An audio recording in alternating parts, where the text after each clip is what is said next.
This channel does not promote any violent, harmful, or illegal activities. All content provided by this channel is meant for an educational purpose only. কলকাতায় ফের অগ্নিকাণ্ড, আবার তপসিয়া, পুরে ছাই 150 বেশি ঝুপড়ি। ঠান্ডার মধ্যে আশ্রয় হারালেন কয়েকশো মানুষ। সর্বস্ব হারানোর হাহাকার। স্থানীয় বাসিন্দাদের দাবি, দুপুর 1:45 নাগাদ আগুন লাগে ঝুপড়িতে। দমকল আসতে দেরি করায় আগুন দ্রুত ছড়িয়ে পড়ে। অন্যদিকে খাল থেকে জল নিয়ে আগুন নেভানোর কাজে হাত লাগালেন স্থানীয় বাসিন্দারা।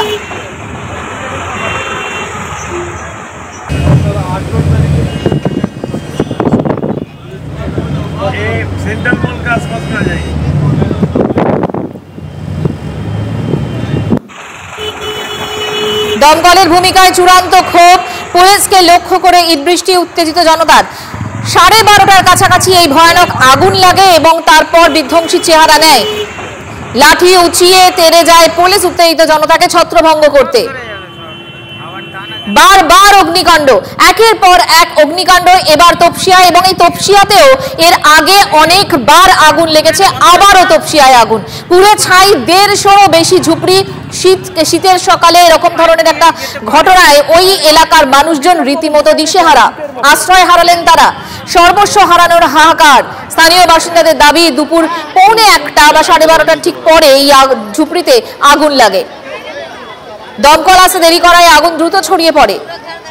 অন্যদিকে খাল থেকে জল নিয়ে আগুন নেভানোর কাজে হাত লাগান স্থানীয় মানুষজনই।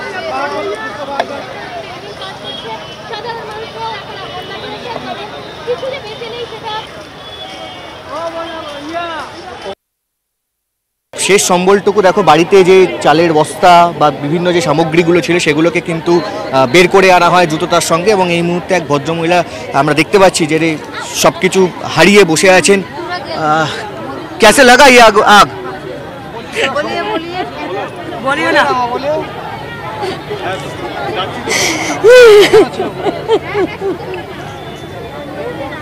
কখন বুঝতে পারলেন আগুন লেগেছিল? আপনি কি ঘরেই ছিলেন? क्या हुआ?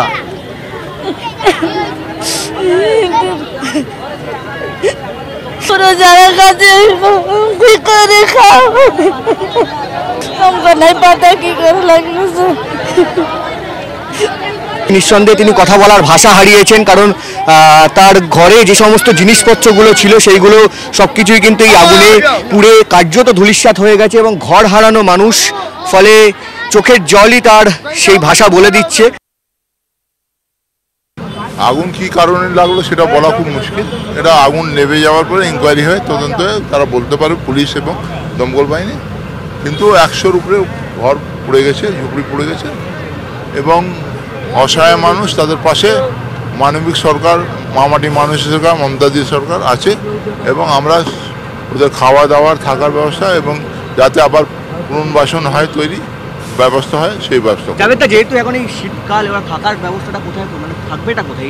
আছে অনেকগুলো আমাদের জায়গা আছে, এখানে অনেকগুলো স্কুল আছে, অনেকগুলো জায়গা আছে, সেই জায়গাগুলো রাখবো, কোনো অসুবিধা হবে।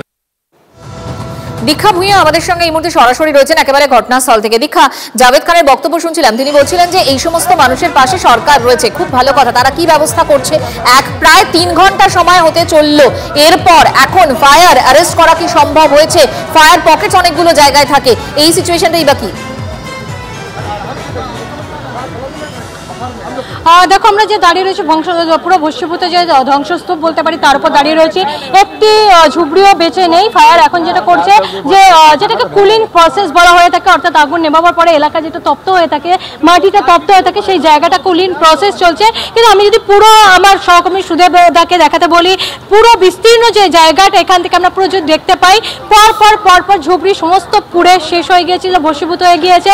বাড়ির যারা মহিলা, তারা ঢোকার চেষ্টা করছেন, কিন্তু এখন যে অবস্থা রয়েছে সেখানে ঢোকা সম্ভব নয়, কারণ এখনো পর্যন্ত জায়গাটা গরম হয়ে রয়েছে। দমকল কাজ করছে, যতক্ষণ পর্যন্ত না এলাকাটা একবার কুলিং করা যাচ্ছে ততক্ষণ পর্যন্ত কাউকে ঢুকতে দেওয়াটা নিরাপদ হবে না। সেই কারণেই পুলিশ তাদেরকে ঢুকতে দিচ্ছে না, বা এখানকার যারা পুরুষ রয়েছেন তারা বারণ করছেন। তার মধ্যে আমরা দেখেছিলাম অনেক মহিলা এসেছিলেন, বা একেবারে পুড়ে ছাই গোটা এলাকাটা। এখন ঠান্ডা করার কাজ চলছে, নজর থাকবে আমাদের। দীক্ষা, আপাতত তোমাকে ধন্যবাদ।